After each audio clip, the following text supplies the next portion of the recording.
BC is giving financial assistance to people who have been affected by the flood and that aren't being covered by insurance. There has been, I just spoke with a lawyer yesterday that actually said there is 3 transactions he was involved with that weren't even closing because of being completely flooded, and there was nothing there for the buyers to buy, not in the substantially the same condition as when they saw it type of thing.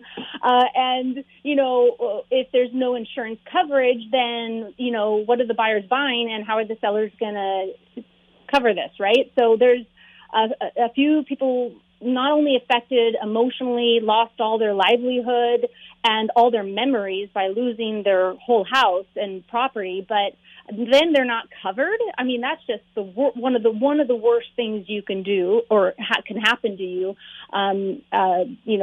So it's good to know that the BC government is stepping up and they are offering up to 80% of the amount of total eligible damage. So between $1,000, that exceeds $1,000, to a maximum claim of $300,000. So, albeit the prices of things out there are a lot more than that, but at least they're doing something. So that is available, and the claims may be made in more than one category. So if you're a homeowner and a farm owner, a homeowner or residential tenants must show that the home is their principal residence. Seasonal or recreational properties, hot tubs, patios, pools, garden tools, landscaping, luxury items such as jewelry or fur coats and collectibles, and recreational items, bicycles, things like that, they're not eligible for assistance. Small business owners and farm owners must demonstrate that their farms and businesses are their primary source of income. And charitable organizations must provide a benefit of service to the community at large. And the DFA, which is what it's called, the acronym for Disaster Financial Assistance, and that's what this is called. It's limited to restoring actual damage caused by a specific disaster that has been declared eligible for compensation. So that is what I wanted to give some good news to people who may not know that. A little bit of light in some of the darkness. And I wanted to say, Curtis, when we started our show a few years ago, we were going to be, let's answer a question every week. That would be fun. And then, I get on my tangent and I just start talking. That can happen. That's the Hartunian in me, maybe. I don't know.